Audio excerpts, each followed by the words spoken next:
बिस्मिल्लाहिर्रहमानिर्रहीम। अज़ीज़ तलबा अस्सलाम वालेकुम। मैं professor Musharraf Mahmood CMM lecture से आपसे मुखातिब हूँ। उम्मीद है आप खुश खुर्रम होंगे। अल्लाह आपको खुशियाँ अता फरमाए और खुशियाँ बांटने की तौफीक भी अता फरमाए, आमीन।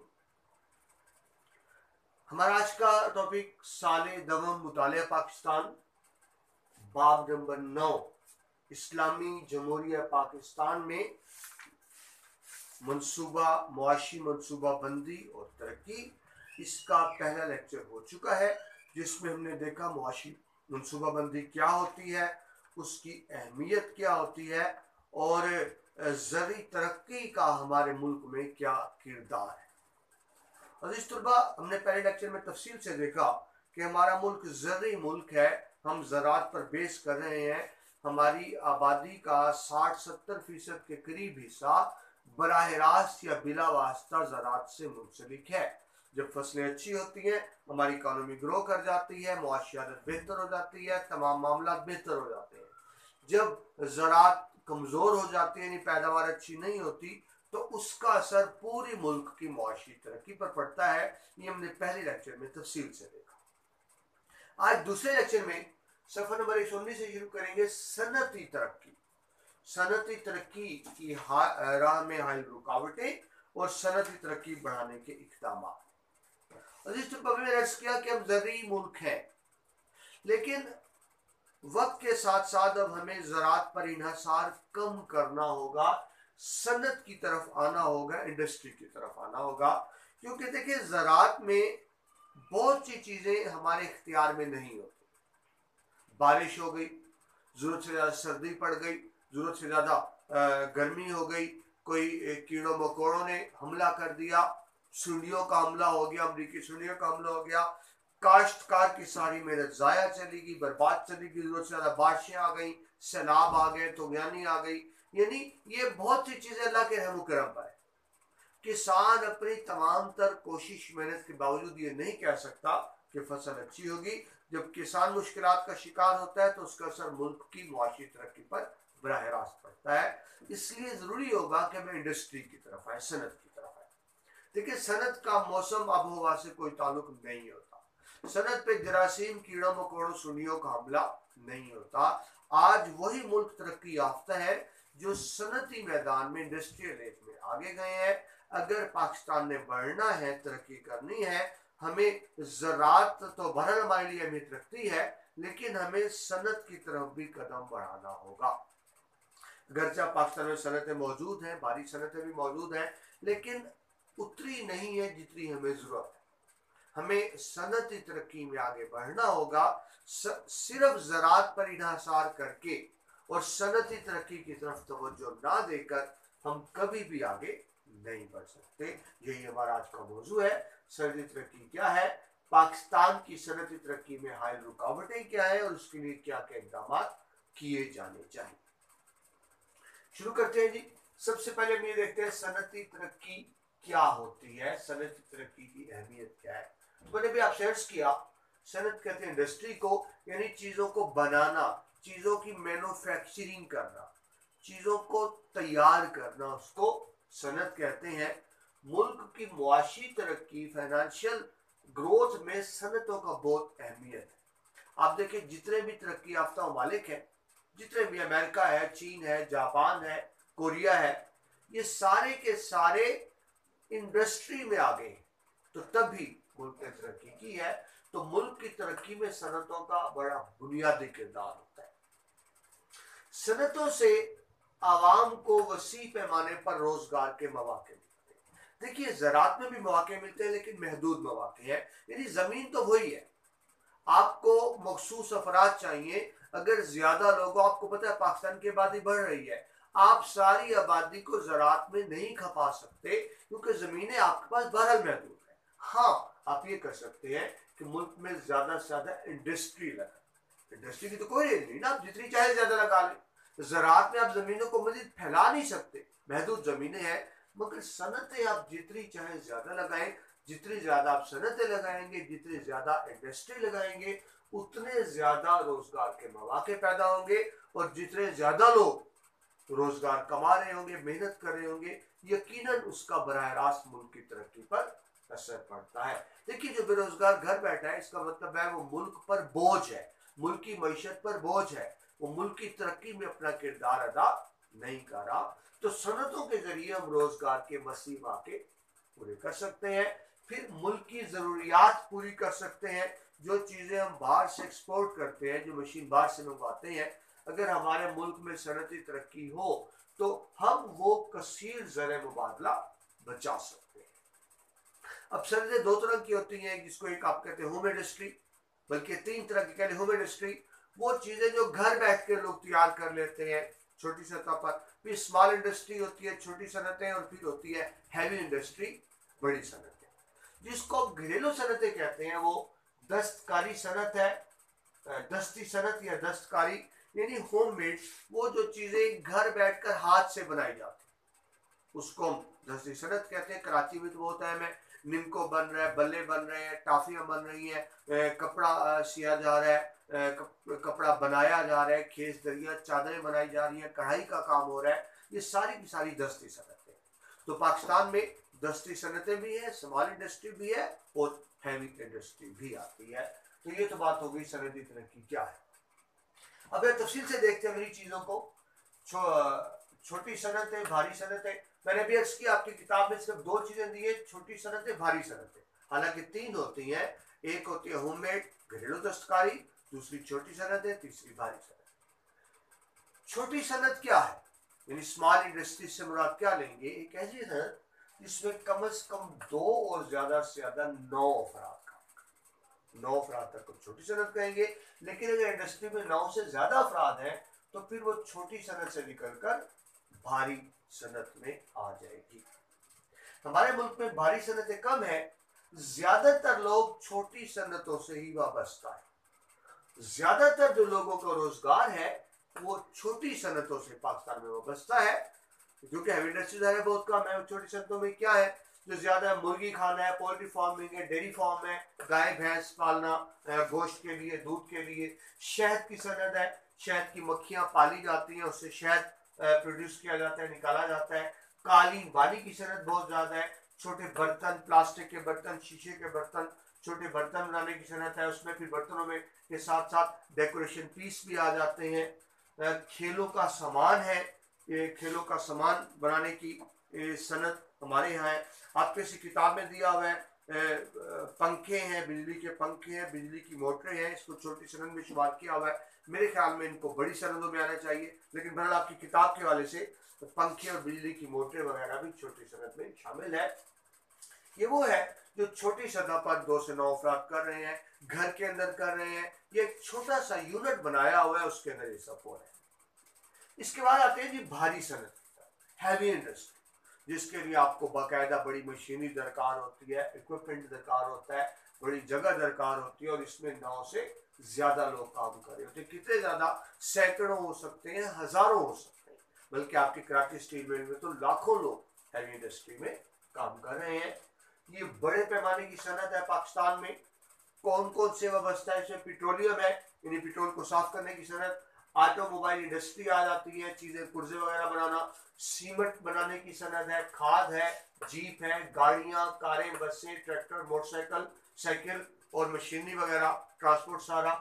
ये आप सारी चीजें पाकिस्तान में बन रही है। स्टील मिल की बात करें तो वो लोहा तैयार हो रहा है, लोहे का गार्डर तैयार हो रहा है, गार्डर टीयर जो आप छतों में इस्तेमाल करते हैं, तो वो हैवी इंडस्ट्री है। टेलीविजन बन रहे हैं, रेफ्रिजरेटर है, एयर कंडीशन है, चीनी, घी, कुकिंग ऑयल वगैरह, सिगरेट है, सिगरेट। टेक्सटाइल इंडस्ट्री बहुत बड़ी इंडस्ट्री है, कपड़ा बनाने की इंडस्ट्री, जहाँ कपड़ा तैयार होता है फैसलाबाद में, बहुत बड़ी इंडस्ट्री है। न सिर्फ हमारी मुल्क की जरूरियात पूरी करती है, बल्कि हम उससे बाहर भी हम कपड़ा बेचते हैं। लाहौर में भी तैयार होता है। चमड़े की सनत है, इससे जूते वगैरह बनते हैं। कागज़ है, कॉस्मेटिक्स है, गाड़ियों के, कारों के, बसों पे, जीपों के, बड़ी गाड़ियों के टायर ट्यूब वगैरह। तो ये सारा का सारा हैवी इंडस्ट्री में आ जाता है। तो हमने देखा कि छोटी सनतों में पाकिस्तान में क्या हो रहा है, हैवी सनतों में क्या हो रहा है। एक दिफाई सनत भी होती है फौज के वाले से, वो चीजें जो हमारी डिफेंस में, जंग में काम आती हैं, उसको हम दिफाई सनत कहते हैं। ये असला बन रहा है, दिफा से मुतल्लिक अशिया बन रही है। अल्हम्दुलिल्लाह अब तो पाकिस्तान में जहाज भी पाकिस्तान खुद तैयार कर रहा है, चीन के साथ मिलकर मिसाइल बन रहे हैं, एटम बम बन रहे हैं। तो बड़ा ज्यादा काम हो रहा है दिफाई सनत में हमारे यहाँ। टेक्सट्रा इंजीनियरिंग वर्कर्स में मिसाइल बनाए जाते हैं, जबकि आप जानते हैं सब कोयटा रिसर्च लेबॉर्ट्री में न्यूक्लियर हथियार, एटम बम वगैरह बनाए जा रहे हैं। इसके अलावा पाकिस्तान में फौजी फाउंडेशन भी काम कर रही है, जहां फौज से मुतल्लिका रिटायर्ड लोग काम करते हैं, फौज की वर्दियां और छोटा मोटा असला वगैरह भी यहाँ तैयार होता है। दिफाई सनत के बाद है जी ज़राए नक्लो अमल, यानी ट्रांसपोर्टेशन जिसको आप कहते हैं। ये सनत पाकिस्तान में बड़ी तरक्की कर रही है, लेकिन ज़रूरत है मज़ीद तरक्की करे। आप रेलवे बना रहे हैं, सड़कें बना रहे हैं, गाड़ियाँ बन रही हैं, कारें हैं, बस हैं, टैंकर्स बन रहे हैं, हवाई जहाज़ बन रहे हैं, बहरी जहाज़ बन रहे हैं, लॉन्चें बन रही हैं, छोटी कश्तियाँ बन रही हैं, फेरीज बन रही हैं। तो सारी चीज़ें ट्रांसपोर्ट में आती हैं, पाकिस्तान में बन रही हैं। लेकिन अगेन वही बात, ज़रूरत है कि इन सनतों को मज़ीद तरक्की दी जाए। न सिर्फ ये कि हम खुद बनाएं, बल्कि क्वालिटी बेहतर करें, क्वांटिटी बेहतर करें। हम इनको एक्सपोर्ट करके ज़रिए मुबादला भी कमा सकते हैं। फिर सनतों में ज़रा मवासलात भी आ जाते हैं। कम्युनिकेशन के वाले से ये ट्रांसपोर्टेशन का नकलो अमल और मवासलात कम्युनिकेशन होता है। डाक के वाले से बात है, फोन बनाना है, फैक्स है, टेलीफैक्स है, टेलीविजन है, रेडियो है, अखबार है, मुख्तलिफ रसायल हैं, इंटरनेट है, और अब ई कॉमर्स भी है। यानी ये सारी की सारी इंडस्ट्रीज हैं, small industry, heavy industry, defence industry के, और ये ट्रांसपोर्टेशन इंडस्ट्री है, ये कम्युनिकेशन इंडस्ट्री है। इन सब में अल्हम्दुलिल्लाह पाकिस्तान में काम हो रहा है, बेहतर काम हो रहा है, मगर महदूद पैमाने पे काम हो रहा है। जरूरत है कि काम की क्वालिटी बेहतर की जाए, ज्यादा मिकदार में प्रोडक्ट्स अशिया तैयार की जाए, ताकि हम उससे ज़रिए मुबादला भी कमा सकें। अब आगे देखते हैं सनती तरक्की के लवाजमात, यानी वो क्या चीजें हैं जो सनती तरक्की के लिए जरूरी होती हैं, वो कौन से फैक्टर्स हैं, वो कौन से अवामिल हैं जो सनती तरक्की के लिए जरूरी होते हैं। यानी क्या इकदाम किए जाएं तो सनती तरक्की बढ़ सकती है, या यूं कह लें कि सनती तरक्की का इन्हासार किन किन चीजों पर होता है, किन किन बातों पर होता है, वो देखते हैं। सबसे पहले है जी बैनुल अक़वामी मंडियां। आपको अजीज तलबा इंटरनेशनल मार्केट्स तलाश करनी होती है। पाकिस्तान अगर प्रोडक्ट तैयार कर भी ले एक्सपोर्ट करने के लिए, और कोई लेने को तैयार ना हो, कोई खरीदार ना हो, तो बड़ा मसला हो जाता है। हमारे यहाँ गन्ने की फसल होती है, चीनी है, शुगर है, कॉटन है, कपड़ा है, हम एक्सपोर्ट करके बहुत ज्यादा ज़रिए मुबादला कमा सकते हैं। लेकिन उसके लिए ज़रिए में गाहक ढूंढने होते हैं, इंटरनेशनल मार्केट्स ढूंढनी होती हैं, बैनुल अक़वामी मंडियां ढूंढनी होती हैं। अब ये मंडियां कौन ढूंढता है? सीधी बात है, हुकूमत का काम है। इसका ताल्लुक आपकी फॉरेन पॉलिसी से। अगर पाकिस्तान की खारजा ताल्लुकात बेहतर हो, खारजा पॉलिसी दस्तियाब हो, तो फिर हमें बैनुल अक़वामी मंडियां दस्तियाब होती हैं। अगर हमारे दूसरे मुल्कों से बेहतर ताल्लुकात ना हो, खारजा पॉलिसी इतनी उम्दा ना हो, तो फिर हमें चीज़ों को एक्सपोर्ट करने में मसला आता है, बैनुल अक़वामी मंडियां दस्तियाब नहीं होती। तो अगर आपने सनती तरक्की करनी है, तो आपको बैनुल अक़वामी मंडियां, इंटरनेशनल मार्केट्स को ढूंढना होगा, ताकि हमारे माल की ज्यादा से ज्यादा खपत हो सके। उसके बाद है जी आमलीन पैदाइश, यानी जो चीज आप प्रोडक्ट तैयार करते हैं उसके क्या फैक्टर्स हैं, फैक्टर्स ऑफ प्रोडक्शन कह लें, या ये कह लें एक चीज बनाने में, मैन्युफैक्चर करने में, पैदा करने में को किस किस चीज का दखल होता है। उसमें देखें, उसमें आपको सरमायादार चाहिए जो सरमाया लगाए, आपको मजदूर चाहिए जिसमें काम करे, आपको स्किल चाहिए, महारत चाहिए उस काम करने के लिए। तो इनमें सब में जो सबसे ज्यादा अहम फैक्टर है, आमिल फैक्टर को कहते हैं, वो है काम करने वाला मजदूर। आपको मजदूर चाहिए, वैसे आपको सारी चीजें चाहिए, वो मजदूर चाहिए जो मेहनती हो, जो हुनरमंद भी। बदकिस्मती से हमारे यहाँ स्किल की कमी है, हुनरमंदी की कमी है। तो आपको वो सारे फैक्टर्स पूरे करने होते हैं जो प्रोडक्शन के लिए जरूरी होते हैं। खास तौर पे आपको एक अच्छी लेबर चाहिए जो हुनरमंद भी। आगे चलिए, सनती मंसूबे का साइज। आपको बड़े बड़े मंसूबे बनाने होंगे। साइज, आपकी इंडस्ट्री का साइज क्या? कराची आपके पास हैवी इंडस्ट्री है, लेकिन ये एक हैवी इंडस्ट्री काफी नहीं है। अल्हम्दुलिल्लाह हमारा बड़ा मुल्क है, हमें ऐसी बहुत सी इंडस्ट्रीज की जरूरत है कि नई नई इंडस्ट्रीज लगाई जाए, उन इंडस्ट्रीज का साइज बढ़ाया जाए। साइज का मतलब होगा काम करने की कैपेसिटी बढ़ाई जाए, या यूं कहें उन इंडस्ट्री के पैदावारी सलाहियत को बढ़ाया जाए, ताकि हम ज्यादा से ज्यादा प्रोडक्शन कर सके, मुल्क की जरूरियात पूरी कर सके और एक्सपोर्ट्स को हम बढ़ा सकें।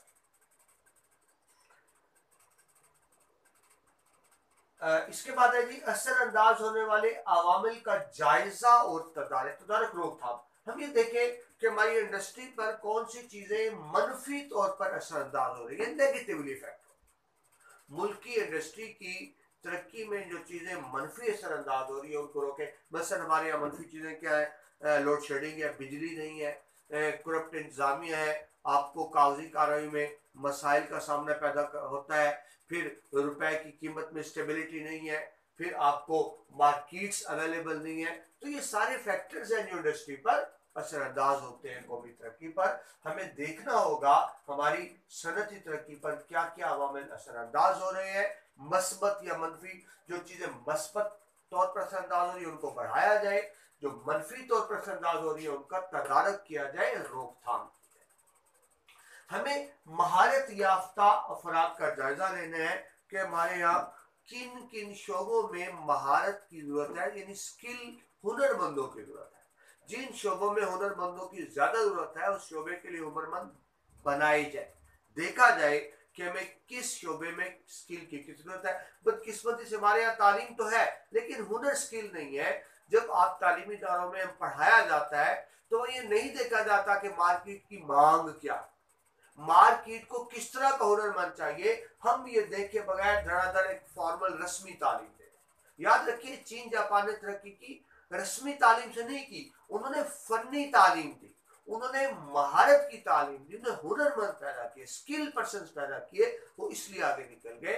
बदकिस्मती से हमारे यहाँ रस्मी तालीम पे तवज्जो है। रस्मी तालीम के बाद बच्चा जब एमए एमएससी करके अमली जिंदगी में आता है तो उसको रोजगार नहीं मिलता, वो मुल्क की तरक्की पर बोझ बन जाता है। जरूरत है कि हम स्किल और महारत को प्रमोट करें ताकि एक नौजवान मर्द या औरत जब प्रैक्टिकल लाइफ में आए तो वो किसी के मोहताज ना हो, वो कौम मुल्क पर बोझ ना बने, बल्कि मुल्क की तरक्की में अपना किरदार अदा कर रहे हैं। कौमी पैदावार की नौयत का जायजा लेना होगा कि हम क्या क्या चीजें पैदा कर रहे हैं, क्या क्या चीजें बना रहे हैं और क्या क्या चीजें दरअसल हमें बनाने की जरूरत है। इस चीज को देखना होगा, यानी सब्जेक्ट टू द नीड्स हमें प्रोडक्शन करनी होगी।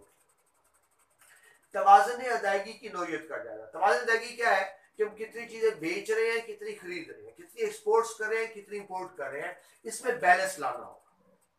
कोशिश ये करें कि हमारी जो चीजें हम बेच रहे हैं वो ज्यादा हो, जो चीजें खरीद रहे हैं वो कम हो, एक तवाज़ुन हो, तो उससे बड़ा फर्क पड़ता है। एक्सपोर्ट क्या, जो चीजें आप बेच रहे हैं, हमें अपनी एक्सपोर्ट्स को बढ़ाना होगा। इंपोर्ट, जो चीजें हम खरीद रहे हैं, हमें इंपोर्ट्स को कम से कम करना होगा, एक्सपोर्ट्स को बढ़ाना होगा। इस वक्त सूरत हाल है हमारी इंपोर्ट्स बहुत ज्यादा है, यानी हम बहुत ज्यादा चीजें खरीद रहे हैं पैसे खर्च करके, बेच कम चीजें रहे हैं, इसको हमें बैलेंस करना होगा। मुल्की बरामदात की नौयत का जायजा लेना होगा। मुल्की बरामदात क्या है, उसकी क्या सूरत हाल है और उसको कैसे सूरत हाल को बेहतर किया जाए। जी, ये तो होगी सनती तरक्की के लवाजमात, यानी ये वो चीजें थी, ये वो फैक्टर्स थे जो सनती तरक्की पर असरअंदाज होते हैं। इन पर काबू पाकर हम सनती तरक्की को बेहतर शक्ल दे सकते हैं पाकिस्तान। बात को आगे बढ़ाते हैं जी। अब हम देखते हैं पाकिस्तान में सनती तरक्की की राह में हायल रुकावटें। देखिए, बात बार बार हो रही है सनती तरक्की जरूरी है, लेकिन क्या वजह है कि हम सनती तौर पर तरक्की नहीं कर रहे हैं, वो क्या वजूहात है हमारे रास्ते में, वो क्या रुकावटें हायल हैं जिसकी वजह से तरक्की नहीं हो रही। जाहिर है जब हम रुकावटों को समझ जाएंगे, मसाइल को समझ जाएंगे, तो फिर उनको हल करके हम सनती तरक्की में तेजी से आगे बढ़ सकते हैं। तो रुकावटें क्या है जी? सबसे पहले भारी कर्जा। अजीज तलबा, हमारे पाकिस्तान के अगर बजट की बात करें तो हमारे खर्चात ज्यादा है, आमदन कम है, हमें भारी कर्जे लेने पड़ते हैं। और फिर अब तो सूरत हाल ये है कि उन भारी कर्जों पर सूद की अदायगी के लिए मजीद कर्जे लेने। तो पाकिस्तान में मैंने पहले भी अर्ज किया था कि सिर्फ आपके कर्जों की अदायगी पर और जो हमारे डिफेंस बजट है उस पर मुल्क की कुल आमदन का 80% लग जाता है, बाकी बचा 20%। तो 20% में आप इंडस्ट्रियल डेवलपमेंट के लिए कितना बजट निकाल सकते हैं? आपको सारे खर्चे करने हैं, तनख्वाहें देनी है, पूरे मुल्क को चलाना है, तो सनती तरक्की के लिए मतलब बजट नहीं है, भारी कर्जों के बोझ तले दबे हुए हैं। ये एक बहुत बड़ी रुकावट है सनती तरक्की। बजट में खिसारा, वही जो भी आपको अर्ज की, हमारे मुल्क के जब सालाना बजट बनता है, आमदन कम है, अखराजात ज्यादा है, बजट में खिसारा होता है, जिसे पूरा करने के लिए मजीद हम कर्ज लेते हैं। हमें बजट में खिसारे को कम करना होगा, हत्ता कि उस हद तक लाना होगा कि बजट का खिसारा खत्म हो जाए, यानी हमारी आमदनी और खर्चा बराबर हो जाए। फिलहाल बजट में खिसारा हमारी तरक्की की राह में बहुत बड़ी रुकावट है। अदायगी तवाज़ुन में खिसारा, हम इसको भी थोड़ी देर पहले देख चुके हैं कि हमारी एक्सपोर्ट्स कम है, इंपोर्ट्स ज्यादा है, इस खिसारे को खत्म करना होगा। वो जो हम इंपोर्ट्स पे पैसा लगाते हैं वो हमें पैसे को बचाना होगा ताकि मुल्क तरक्की कर सके। हमारे मुल्क में नंबर 4 सरमाए की किल्लत है, कैपिटल नहीं है। देखिए, पैसा होगा तो इंडस्ट्री लगेगी, हमारे मुल्क में सरमाए की किल्लत है। इसके लिए हमें ऐसे इकदाम करने होंगे कि बैरूनी सरमायाकारी आए, लोग बाहर से आके इन्वेस्ट करें। हमारे मुल्क में इतना सरमाया नहीं है कि हम बहुत ज्यादा इंडस्ट्री की तरफ जा सकें। ये एक और रुकावट है सरमाए की किल्लत। टेक्नोलॉजी की किल्लत, बदकिस्मती से दुनिया टेक्नोलॉजी में कहीं से कहीं पहुंच गई आगे, लेकिन बदकिस्मती से हम अभी टेक्नोलॉजी के मैदान में बहुत पीछे हैं। मगरबी दुनिया में जो टेक्नोलॉजी मतरूक हो जाती है, आपके एक्सपायर हो जाती है, खत्म हो जाती है, वो हमारे यहाँ नई टेक्नोलॉजी बनकर आती है। हमें टेक्नोलॉजी के शोबे में तरक्की करना होगी, आगे बढ़नी होगी, ये एक रुकावट है हमारी तरक्की। ज़राअत पर इन्हिसार, मैंने शुरू में अर्ज किया लेक्चर के, हम ज़राअत पर डिपेंडेंट है, इन्हिसार कर रहे हैं। हमें ज़राअत पर इन्हिसार कम करना होगा और इंडस्ट्री की तरफ जाना होगा। अगर मुकम्मल ज़राअत पर इन्हिसार रखेंगे तो मुल्क कभी भी तरक्की नहीं कर सकेगा। जी, आबादी में हमारे यहाँ पॉपुलेशन रेट ज्यादा है, उतनी तेजी से मुल्क की इंडस्ट्री तरक्की नहीं करती, हम वसाइल उतने नहीं बढ़ती थी, आबादी बढ़ जाती है। हमारी आबादी बढ़ रही है खरगोश की रफ्तार से, वसाइल और रिसोर्सेज बढ़ रहे हैं कछुए की रफ्तार से। हम अगर तरक्की करते भी हैं कुछ, तो आबादी इतनी ज्यादा हो जाती है कि उस तरक्की के समरात आम आवाम तक नहीं पहुंच पाते। हमें इसको कंट्रोल करना होगा। सियासी अदम इस्तेहकाम, पॉलिटिकल इंस्टेबिलिटी रही है, बड़ी जल्दी जल्दी हुकूमतें बदलती रहती हैं, और जब नई हुकूमत आती है तो वो क्या करती है, वो पिछली हुकूमत के अच्छे इकदाम को भी खत्म कर देती है, उन मनसूबों को खत्म कर देती है और नए मनसूबे शुरू कर देती है, और फिर आने वाली हुकूमत उस मनसूबों को खत्म कर देती है। अगर सियासी अदम इस्तेहकाम ना हो, यानी स्टेबिलिटी हो, तो मनसूबे लगातार चले। मनसूबों का बार बार टूटना, बार बार बदलना, मनसूख किया जाना, तब्दील किया जाना, ये एक बड़ी रुकावट है हमारी सनती तरक्की। फौजी अखराजात, डिफेंस अखराजात, अजीज तलबा आप जानते हैं हमारे साथ हमारा साहिब भारत है, जिसने हमें दिल से कभी तस्लीम नहीं किया। हमारी मजबूरी है, अपनी हिफाजत बका के लिए हमें एक बड़ी फौज रखनी पड़ती है और उस फौज की जरूरियात पूरी करनी पड़ती है, असला बनाना पड़ता है। हम अपनी हैसियत से ज्यादा डिफेंस बजट पर खर्च कर रहे हैं, क्योंकि हमारी सालमियत और बका का मसला भी आपसे अर्ज किया। सिर्फ कर्जों की अदायगी और डिफेंस पर हमारा 80% बजट निकल जाता है, बाकी बहुत कम बजट बनता है जिसपे हम तरक्की के लिए कोई स्टेप्स ले सके। इंतजामी बदनजमी, बदउनवानी, करप्शन बहुत ज्यादा है। कोई इंडस्ट्री लगाना भी चाहे तो रुकावटें खड़ी कर दी जाती हैं। आपको बिजली का मीटर लगवाना है, गैस का मीटर लगवाना है, इंडस्ट्री का नक्शा मंजूर करवाना है, जगह का, आपने चीजें इंपोर्ट करनी है, फिर अपनी चीजें एक्सपोर्ट करनी है, तो उसके लिए गवर्नमेंट के इदारे करप्ट हैं, वो सही ताउन नहीं करते। आपको पूरा, यानी वो अच्छा इंफ्रास्ट्रक्चर नहीं मिलता, माहौल नहीं मिलता जो सनती तरक्की के लिए जरूरी है। यही वजह है तलबा के बाहर से हमारे पास सरमायाकारी नहीं होती। बाहर का सरमायाकार जब आता है वो देखता है लाइसेंस हासिल करने में, परमिट लेने में और मीटर लगवाने में कितनी मुश्किलात है, वो भाग जाता है, पाकिस्तान में सरमायाकारी नहीं करता। अगर आप एक बेहतर माहौली इन्वायरमेंट बनाओ तो न सिर्फ पाकिस्तान के अंदर से सरमायाकारी हो, बाहर से भी लोग आकर सरमायाकारी करें।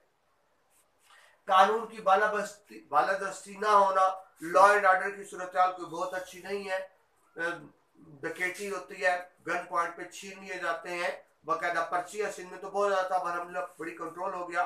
जो बड़ी बड़ी इंडस्ट्रीज है, इवन बड़े बड़े दुकानदार है, पर्ची दे दी जाती है कि इतने पैसे पहुंचा दो वरना कत्ल कर दिए जाओगे, मार दिए जाओगे। बल्दिया फैक्ट्री केस जो बहुत बड़ा सानिया कराची का, उसकी भी बात थी, भत्ता मांगा गया तो इनकार कर दिया देने से, तो आग लगा दी गई, बहुत से अफराद उसमें जिंदा जल गए, बहुत बड़ा सानिया था। तो ये लॉ एंड ऑर्डर की खराब सूरत हाल भी एक बड़ी वजह होती है। अगर स्टेबिलिटी हो, लॉ एंड ऑर्डर की अच्छी सूरत हाल हो, तो इंडस्ट्री भी तरक्की करती है। चोर बाजारी और टैक्स चोरी, चोर बाजारी है, करप्शन है, यहाँ कोई टैक्स देने को तैयार, खुशी से कोई टैक्स नहीं देता, मजबूरन देते हैं। तो जब गवर्नमेंट को प्रॉपर टैक्स नहीं मिलेगा, रेवेन्यू नहीं मिलेगा, तो वो अवामी फलाह बहबूद के मंसूबे नहीं बनाएगी। तो एक बड़ा अलमिया है कि बहुत कम लोग टैक्स दे रहे हैं। हुकूमत का फर्ज है टैक्स नेटवर्क को वसी करे, हर बंदे को टैक्स नेटवर्क में लाए, इस बात को यकीनी बनाए कि टैक्स आए, टैक्स आएगा तो मुल्क के लिए तरक्याती काम भी हो। गलत समाजी रवैये हमारे, हम मनफी सोचते, एक शख्स के पास पैसा है वो उसको छुपा के रखेगा, दबा के रखेगा, हालांकि अगर वो इंडस्ट्री लगाएगा तो उसका पैसा मल्टीप्लाई होगा, बड़ा होगा, दूसरों को रोजगार भी मिलेगा। लेकिन हमारे यहां ऐसे नहीं है। आलमी मंडियों की सूरत मैं पहले अर्ज कर चुका कि अगर आपकी आलमी मंडियों तक एक्सेस है, इंटरनेशनल मार्केट अवेलेबल है, आपके दूसरों से अच्छे ताल्लुकात है, तो फिर आपकी चीजें बिकती हैं और अच्छे रेट पे बिक जाती हैं, फिर आपकी एक्सपोर्ट्स बढ़ जाती हैं। लेकिन बदकिस्मती से हमें अच्छी और बड़ी आलमी मार्केटें दस्तयाब नहीं है। ये भी एक अलमिया है कि पहली बात प्रोडक्शन नहीं, प्रोडक्शन हो भी सही तो उसको खरीदने को कोई तैयार नहीं है। लोड शेडिंग है जी, घंटों घंटों, कोई भी घंटे लाइट नहीं आती, गर्मियों में तो मुसलसल 6-8 घंटे नहीं आती।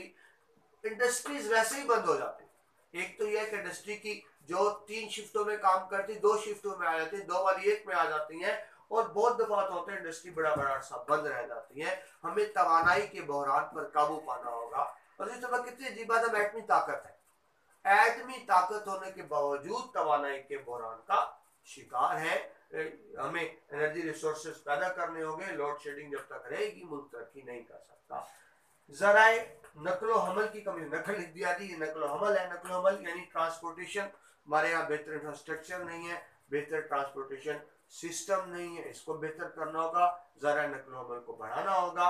महंगी तवानाई, बिजली बड़ी महंगी है आपके यहाँ, ऑयल बड़ा महंगा है, उसको मुनासिब रेट पर लाना होगा, इंडस्ट्रीज को इंसेंटिव्स देने होंगे, रिलीफ देना होगा ताकि वो अच्छी प्रोडक्शन करे। फिलहाल मसला ये है प्रोडक्शन पर खर्चा ज्यादा है। आपको मिसाल देता हूँ, हमारे अगर एक प्रोडक्ट तैयार होती है उस पर खर्चा 1000 है, यानी जो बंदा प्रोडक्ट बना रहा है उसका 1000 खर्चा है, तो जाहिर वो बेचेगा 11 या 1200 की, 100-200 का मार्जिन तो रखेगा, क्योंकि 1000 तो उसकी कास्ट है। मगर मसला क्या है, इंटरनेशनल मार्केट में वही चीज चीन और जापान 6 या 500 की दे रहा है, तो पाकिस्तान में उसका खर्चा ही 1000 आ रहा है। तो बताइए वो चीज इंटरनेशनल मार्केट में कैसे बिकेगी? जो चीज 1000 में बनी है 1100-1200 की बेचेगा मैन्युफैक्चर, लेकिन चीन वही चीज 500 में 600 में बेच देगा।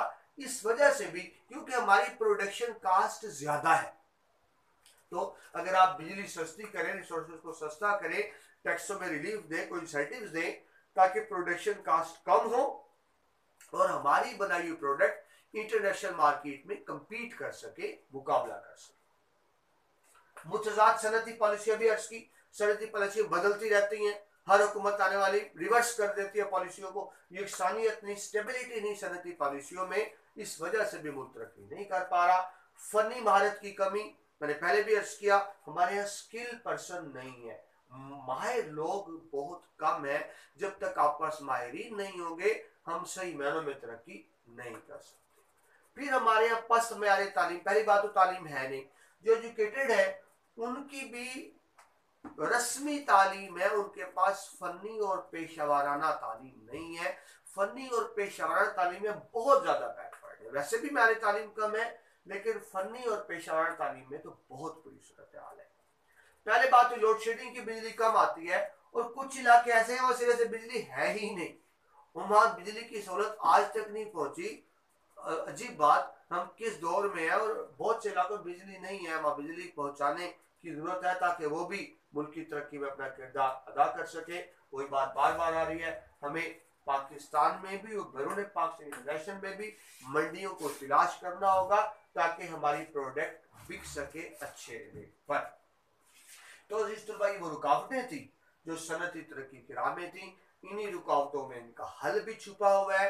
रुकावटें जब समझ जाएंगे तो हल भी समझ जाएंगे। अब हम देखते हैं कि पाकिस्तान में सनती तरक्की बढ़ाने के लिए क्या इकदाम किए जा सकते हैं, क्या ऐसे स्टेप्स लिए जा सकते हैं कि पाकिस्तान सनती तौर पर बढ़ जाए। तो चीजें वही बार बार रिपीट हो रही हैं, हमें जरा नकलो हमल यानी ट्रांसपोर्टेशन सिस्टम को बेहतर करना होगा, इंफ्रास्ट्रक्चर्स को बेहतर करना होगा, रोड्स की सूरत हाल को बेहतर करनी होगी, रोड्स बनानी होगी, जहाँ फसलें काश्त होती है वहां से मंडी तक बेहतरीन उनको रोड्स देनी होगी, उनको एक्सेस और रास्ता देना होगा। हमें ज़री शोबे में भी भारत तरक्की चाहिए, क्योंकि खुराक की जरूरियात तो ज़री शोबा ही पूरा कर रहा है। हमें ज़री शोबे पर तरक्की जरूर करनी है, लेकिन ज़राअत पर इन्हसार नहीं करना, डिपेंडेंट नहीं होना 100% ज़राअत पर।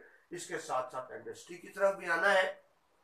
हमें जो हमारे पास अवेलेबल रिसोर्सेज हैं, कुदरती ज़राए हैं, उनका भरपूर इस्तेमाल करना होगा, यानी अपने ज़राए को इस्तेमाल करना होगा ताकि हम कीमती ज़राए मुबादला बचा सके। हमें बैरूनी मंडियां ढूंढनी होगी, जो बात बार बार कर रहा हूँ, इंटरनेशनल मार्केट्स की तरफ जाना होगा, बैंकारी को फरोग देना होगा। वैसे तो इस्लाम में सूद हराम है, अल्लाह सूद से बचाए, लेकिन हमारे यहाँ तो सारा सिस्टम सूद पर ही चल रहा है। तो बहरहाल जो मौजूदा सिस्टम है उसमें भी शरह सूद को कम करना होगा, लोगों को सरमाया दिया जाए इंडस्ट्री लगाने के लिए, फैक्ट्री लगाने के लिए, ज़राअत के लिए, ताकि एक बंदे के पास स्किल है, हुनर है, लेकिन उसके पास पैसा नहीं है, उसको पैसा दिया जाए ताकि उसकी स्किल को भी हम इस्तेमाल कर सकें। हमें लेटेस्ट टेक्नोलॉजी से इस्तेफादा करना होगा कि लेटेस्ट टेक्नोलॉजी के बगैर हम आगे नहीं बढ़ सकते। अभी इसकी बिजली बहुत महंगी है हमारे यहाँ, हमें तवानाई के सस्ते ज़राए तलाश करने होंगे। मसलन कोयले से बिजली बन सकती है, पंचक्की से बन सकती है, पानी से बन सकती है, डैम्स पे टरबाइन लगाई जा सकती हैं, सोलर एनर्जी है। ये वो ज़राए हैं जो सस्ती बिजली की है। हम अजीज तुलबा ऑयल से बिजली बना रहे हैं जो हमें बहुत ज़्यादा महंगी पड़ती है। हमें सस्ती बिजली के ज़राए ढूंढने होंगे ताकि बिजली की कॉस्ट एनर्जी की कम हो, उसका फायदा मुल्क को पहुंचे। मुल्क में सियासी इस्तेहकाम लाना होगा।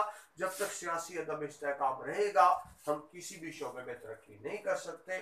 शरह आबादी पर कंट्रोल करना होगा। आबादी उतनी ही बढ़नी चाहिए जितने हमारे वसाइल बढ़े। हमारे वसाइल कम बढ़ते हैं, आबादी ज्यादा हो जाती है। नतीजा ये है कि अगर मुल्क तरक्की करता भी है तो उसके असरात आम आवाम तक नहीं पहुंचते। हमें अदायगियों में तवाज़ुन लाना होगा, बैलेंस लाना होगा। एक्सपोर्ट इंपोर्ट में जहाँ हम चीज़ें खरीद रहे हैं वो हम कोशिश करें कि हम ज़्यादा से ज़्यादा चीज़ें अपनी बेचें भी सही, ताकि हम खिसारे में ना जाएं। हुनरमंद अफराद में इजाफा करना होगा। मैं बार बार अर्ज कर रहा हूँ, हमें रस्मी तालीम पर डिपेंड नहीं करना, हमें फ़नी और पेशा तालीम भी देनी है। हुकूमतों को चाहिए पॉलिसी में तसलसल रखें। अगर एक हुकूमत की अच्छी पॉलिसी है और हुकूमत बदल गई है तो उसको तब्दील ना करे, अपनी इज्जत अला का मसला ना बनाए, उनमें तसलसल रखे ताकि बेहतर हो सके। हमें बेहतर मायार तालीम को अपनाना होगा, तालीम को भी बढ़ाना होगा, और ख़ास तौर पे फ़नी और पेशावराना तालीम में महारत हासिल करनी होगी। याद रखिए, फ़नी और पेशावराना तालीम के बगैर कोई मुल्क तरक्की नहीं कर सकता। तो इस तलबा हमने आज के लेक्चर में देखा सनती तरक्की क्या है, सनतों में क्या क्या चीज़ें शामिल हैं, सनती तरक्की के लवाज़मात क्या हैं, पाकिस्तान में सनती तरक्की में हाल रुकावटें क्या हैं, इन रुकावटों को दूर करने के लिए क्या इकदाम किए जाए ताकि हमारा मुल्क भी सनत में आगे निकले और हम भी इंशाल्लाह जल्द अज जल्द तरक्की याफ्ता ममालिक की सफ में शामिल हो सके। उम्मीद है इस तलबा लेक्चर आपके लिए मुफीद साबित हुआ होगा, सूदमंद होगा। अगर आपको लेक्चर बेहतर लगे तो दोस्तों से भी ज़रूर शेयर किया कीजिए ताकि इनका सिलसिला आगे से आगे बढ़ता रहे। इसके साथ ही प्रोफेसर मुशर्रफ अहमद को इजाज़त दीजिए। अल्लाह।